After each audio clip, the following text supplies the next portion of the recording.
ասեց աճ Գաֆեշյանի տարածքն է, ինչքան գտնում եք դեր նկարահանման, ասում են սա մասնավոր տարածքն է, իրավիճում է, հասկանում իրանցից վերցնելու է, ինչ ալիներ։ Գաֆեսյան հիմնադրամը ամբողջությամբ մոտարապես 2 տարի առաջ արդեն իսկ բոլոր տարածքները տվել է Երևանի քաղաքապետարանին, վերադարձրել է Երևանի քաղաքապետարանին, որպեսզի մենք կազմակերպենք այդ անավարտ տարածքի հենց վերակառուցման ծրագիրը, որը հենց այսօր հաստատվեց։ 4.6 հեկտարը, երբ որ նայում ենք ուղիղ Կասկադին, աջ հատվածում է գտնվում։ Չէ, ազատ տարածք։ Այո։ Պարոն Աբինյան, այսօր մեկ ինչ է տեղի ունեցել, թե նորովատները շրջանառվում են, կես ժամ գնացքը կանգնել կարգի հետ կապված որոշակի խնդիր է արձանագրել եւ այդ գնացքի դանդաղեցման պատճառով 14 րոպե, եթե չեմ սխալվում, ունեցել ենք խնդիր մետրոպոլիտենում, բայց արդեն իսկ գնացքը վերանորոգման է եւ խնդիրը լուծված է։ Եվ պարոն Աբինյան, ընդհանուր տրանսպորտից բարեփոխումների հետ կապված ինչ կասեք, ասում են, որ տրոլեյբուսներ, ավտոբուսներ են բերելու, ինչ եղավ գործընթացներ եւ տրոլեյբուսներ ենք ներմուծել, ու ասեմ ավելին, այսօր հենց հիմա Երևանի ավականու նիստում քննարկվում է եւս 45 տրոլեյբուսների ֆինանսավորման հարցը բյուջեում նախատեսելու եւ այդ Այո, վստահորեն կարող եմ, իրականում վերջերս իրականացված հետազոտությունների արդյունքում մենք արձանագրել ենք, որ հենց Երևան քաղաքը փաստացի պետական բյուջեի ֆինանսավորման տեսանկյունից թեր ֆինանսավորվողն է եւ այս պայմանությամբ ակտիվ քննարկումներ են գնում ընդհանուր բոլոր ես միայն Երևանին իհարկե չի վերաբերվում, բայց Երևանին առանձնահատուկ կերպով ֆինանսական առումով Երևանը ինքը իր սեփական եկամուտները վերջին 3 տարիների ընթացքում փաստացի եռապատկել է, իսկ շարունակաբար կառավարության կողմից տրվող ֆինանսավորումը, պլանավորված տրվող ֆինանսավորումը նվազել է եւ նմանատիպ որոշումներով կարծում եմ նաեւ որոշակի բալանսավորում է իրականացվում, ինչեւ որ ինստիտուցիոնալ ավարտական լուծումներն ունենալը։ Եվ պարոն Աբինյան, Երևանի Երևան կառավարության համար որքան գումար է ծախսել, կարող եք Երևանի Երևանի համար կարծում եմ մենք ծախսել ենք մոտավորապես թիվը հստակ չեմ կարողանա ասել, բայց մոտավորապես նախորդ տարվա թվերից մի փոքր ավելին գումար եւ երբ որ ամբողջացնենք ամբողջ բացվածքով կտրամադրենք բոլոր լրատվականներին։ Եվ լուծումների մասին եթե հնարավոր է Բաղաշենի նոր վերամշակման գործարանի բարբերաբար հայտարարվում է, բայց այդպես չի հայտարարվում ու մասնակիցները մտածում են, որ ամեն դեպքում հնարավոր չի գործարկել տեսականորման գործարան, երբ առաջնահերթ տեսականորում չի եղում, ձևականի քանի աղբահեր կան լավերություններում, բայց դրան կապակցված չէ մարդկանց Շատ լավ, Նուբարաշենի աղբավայրի վերաբերյալ երբ խոսում ենք, ամենաառաջին արձանագրումը, որ պետք է անենք, Երևան քաղաքը ունի այդ խնդիրը արդեն իսկ 75 տարի։ Այսինքն 75 տարվա խնդրի լուծման մասին ես վստահ եմ նույնիսկ խորհրդային միության տարիներին ինչ որ խոսակցություններ եղել են, որ ինչ որ լուծումներ պետք է գտնենք եւ փնտրենք եւ գտնենք, բայց չեն արվել։ Մենք ինչ ենք անում հիմա։ Մենք զուգահեռ 3 ուղղությամբ ենք շարժվում։ Առաջին ուղղությունը մենք հայտարարում ենք երկփուլ մրցույթ, որի տրամաբանությունը ասում է հետեւյալը. հարգելի ընկերություններ, ովքեր որ ունեն փորձառություն աղբի վերամշակման գործարան կառուցելու կառավարելու մեջ, տվեք ձեր առաջարկները առաջին փուլի համար, որից հետո կամբողջացնենք եւ կդնենք երկրորդ փուլի ավարտական վերամշակման գործարանի մրցույթը։ Երկրորդ process-ը, որ իրականացնում ենք, տարածքային կառավարման նախարարության հետ ընդհանուր ֆորմատով միջազգային ֆինանսական մեր գործընկերների հետ փորձում ենք ճանապարհ գտնել կրկին նույն նպատակի համար։ Եվ մենք շեշտել ենք, որ ճանապարհով, որ ավելի արագ եւ արդյունավետ կհասնենք լուծմանը, մենք այդ ճանապարհով էլ գնալու ենք։ Եվ երրորդ խնդիրը, որը դրվել է նաեւ գործընկերների առջև, այն է, որ Նուբարաշենի աղբավայրի եղած աղբավայրի որոշակի, այսպես ասած, վերամշակման, նախնական վերամշակման process-ի հետ կապված նոր ծրագիր պետք է ներկայացնենք։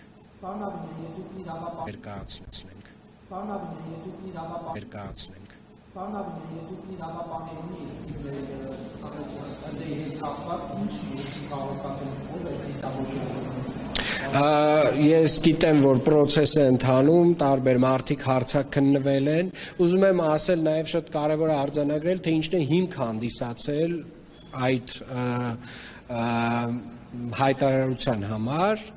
3 process-ը տեղի ունեցել։ Առաջինը աղբավայրի կառավարումը մեկ մասնավոր ընկերությունից քաղաքապետարանը չեղարկել է այդ կառավարման բանը, պայմանագիրը եւ վերցրել է կառավարումը իր ձեռքը։ Երկրորդ, 2 օր առաջ միջադեպից որոշ անձինք որոշ բաներ են խոսացել աղբավայրում, որ շուտով ինչ-որ բան է տեղի ունենալու,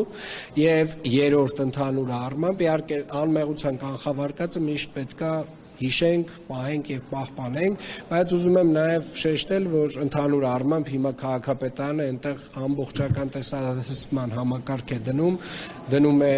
սահմանափակումներ տարատեսակ ավտոմեքենաների մուտքի եւ բավականին խիստ է լինելու այսուհետ վերահսկողությունը այդ հատվածում։ Այո, կան, վստահորեն կան։ Քաղաքապետ մի հարցել է, ճապոնական ընկերություն կա ժամանակին, Ղազախստան 10 թվականին ընկերություն կա ճապոնական, որը եկա մասնակիցների դրեց, հիմա գնաց, այդ գործերը ինչ են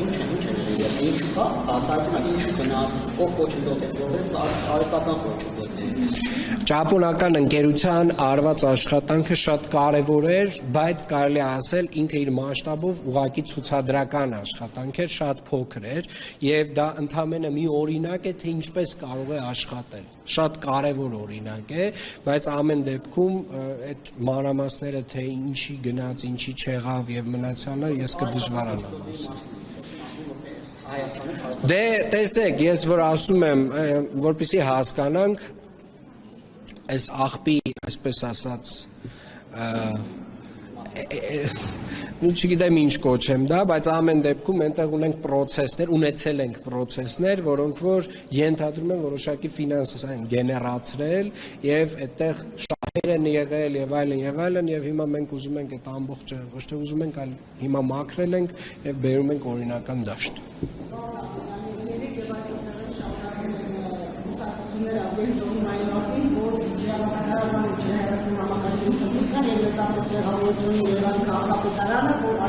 Երևանի քաղաքապետարանը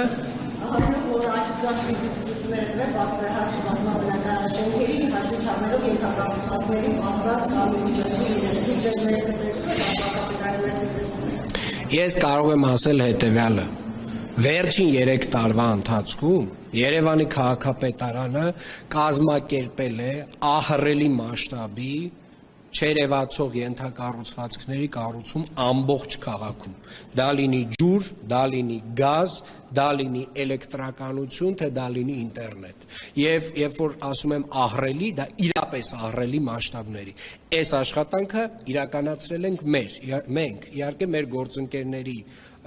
նաև ներգրավմամբ, կառուցապատողների միության ներգրավմամբ, Հայրուց գազարտի, էլեկտրացանցերի, վիոլաջրի եւ մնացյալ բոլոր գործընկերների, եւ եթե խոսվում է Երևանի քաղաքապետարանի որևէ մեղավորության մասին, պետք է արձանագրենք, որ Երևանի քաղաքապետարանը նորից երևի շեշտեմ խորհրդային միության տարիների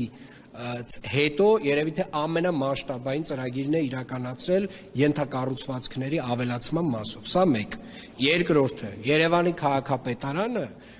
այսօր շինթույլտվությունները նամանավանդ խոշոր համալիր կոմպլեքսների տալիս է մի ձևով։ Դա ճարտարապետական խորհրդի հաստատմամբ։ 5 ճարտարապետներ են, իրենց ոլորտի մասնագետներ, ամեն 6 ամիսը մեկ ճարտարապետներից մեկը փոխարինվում է մեկ այլ ճարտարապետով։ Որ դեպքում ճարտարապետական խորհուրդը խոշոր համալիրների մասին եմ խոսում, 4-րդ ռիսկայնության, այսինքն բազմաբնակարան շենքեր եւ համալիրներ։ Ճարտարապետական խորհուրդը որ դեպքում իր մասնագիտական ուսումնասիրության արդյունքում տալիս է դրական եզրակացություն, դա նշանակում է դրական եզրակացություն, որ դեպքում չի տալիս, դա նշանակում է բացասական եզրակացություն եւ մենք դա չենք տալիս։ Ասեմ ավելին, Երևանի քաղաքապետարանը վերջին 2 տարվա ընթացքում ներմուծել է турքեր ճարտարապետահատակագծային առաջադրանքների համար, որովհետև նախկինում ուղղակի տենց նախ կոռուպցիոն շատ մեծ ռիսկեր էր պարունակում, այդ ուղղակի այսպես ասած այդ թույլտվությունները տալը ճարտարապետական հատակագծային իրավունքի տրամադրման համար եւ նաեւ շինթույլտվության համար, երկուսի համար էլ նախորդ տարի միայն 24 միլիարդ դրամ գումար ենք հավաքել Երևանի քաղաքապետարանը։ Դրանք թվականին, 20 թվականին, 22, 20 թվականին, 22 թվականին այդ տողով հավաքվում էր 0 դրամ։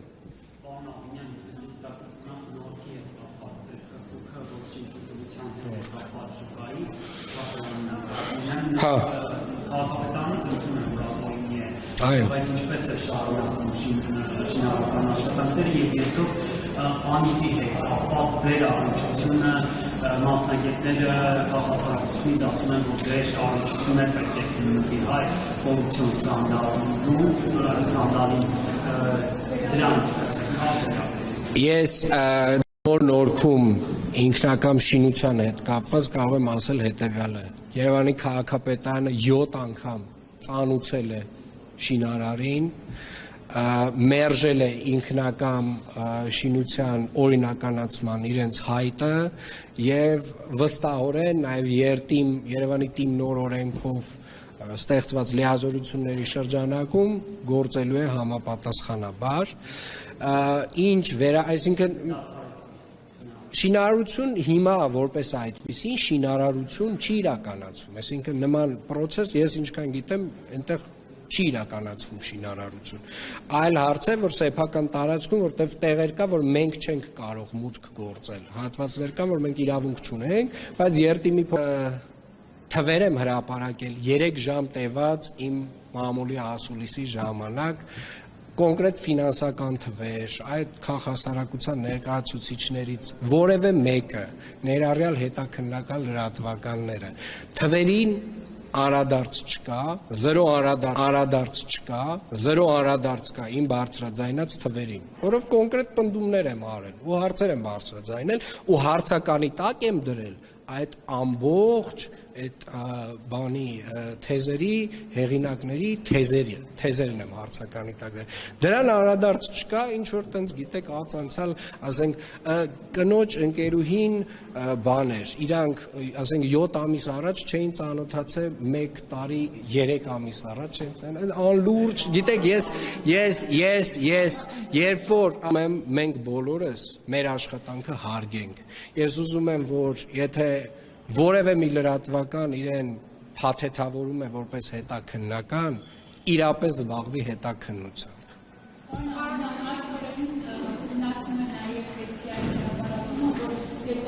Ես արդեն ասացի, էլի մոտավորապես իմ վերաբերմունքը կարակ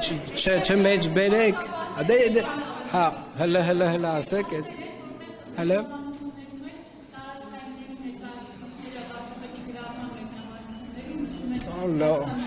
Լավ Ժորժ ջան, դուք լուրջ եք ասում,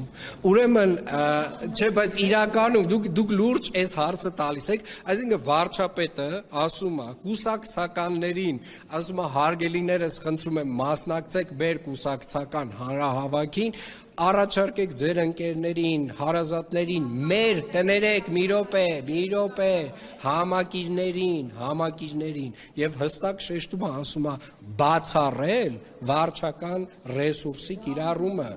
Ժորժ, հիմա կներեք, դուք խոսում եք վարչապետի հայտարարության մասին, խնդրում եմ մի քիչ ավելի շատ խոսեք եւ գովազդեք եւ այդ թափանցիկությունը եւ ազնվությունը թող բոլորը իմանան։ Այլ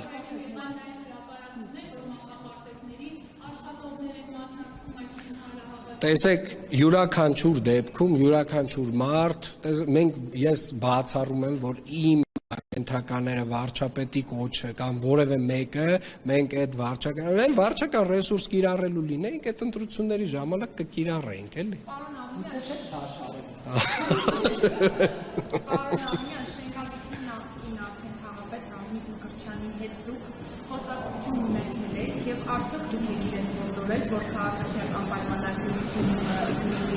հեռանա եւ ընդհանրապես Տիգրան Մակայանին ինքնատիպար ձեզի ենթարկելու վերաբերյալ հետ խոսել եք եւ այդ նորանշանակ քաղաքապետը ինչով է արժանացել շենքավիթի քաղաքապետ նշանակվել Տիգրան Բաբելյանի մասնախոս, որովհետև ինքը շենքավիթ վարչական շրջանից չէ եւ նաեւ բնակիչների դժգոհություններն են։ Տեսեք, ես իրականում առհասարակ առաջնորդվում եմ մարդու արդյունքի եւ արդյունքի նկատմամբ արդյունքին հասնելու նպատակասլացությամբ առաջին հերթին, երբ որ անում եմ որևէ նշանակում, ինչ վերաբերում է պարոն Մկրտչյանի հետ խոսացել եմ թե ոչ, այո, խոսացել եմ, չեմ հորդորել իրեն որևէ բան անել, պարոն Մկրտչյանի հետ ունեցել ենք խոսակցություն միջադեպի վերաբերյալ, ես հայտնել եմ իմ վերաբերմունքը, բայց նաեւ ուզում եմ միանշանակ, բայց ուզում եմ նաև հատուկ շեշտել, որ այս միջադեպից ապա վերջին 7 տարիների ընթացքում, որովհետև իրականում ես էլ իր հետ աշխատանքում մեր վերջին տարիների ուղղակի կարող եմ միայն դրական ասել աշխատանքի մասին։ Պարոն Աղնյան, եւ դուք մասնակցել եք Կիրակի օրը հուժանավակում պահպանին, որի նաեւ որ Փաշինյանն է գնալու եւ Փաշինյանն է գնալու եւ սատարելու կարգալուց եղած հոգեվորականին եւ ընդհանրապես Զեհարանի վերաբացմանը դուքել եք մասնակցելու եւ Զեհարային Ես կասեմ հետեւյալ, ես իհարկե ցավոք Կիրակի օրը Երևանում չեմ լինելու, գործուղման մեջ եմ, բայց ես մեծ հաճույքով կգնայի եւ կմասնակցեի այդ պատարագին։ Շնորհակալ եմ։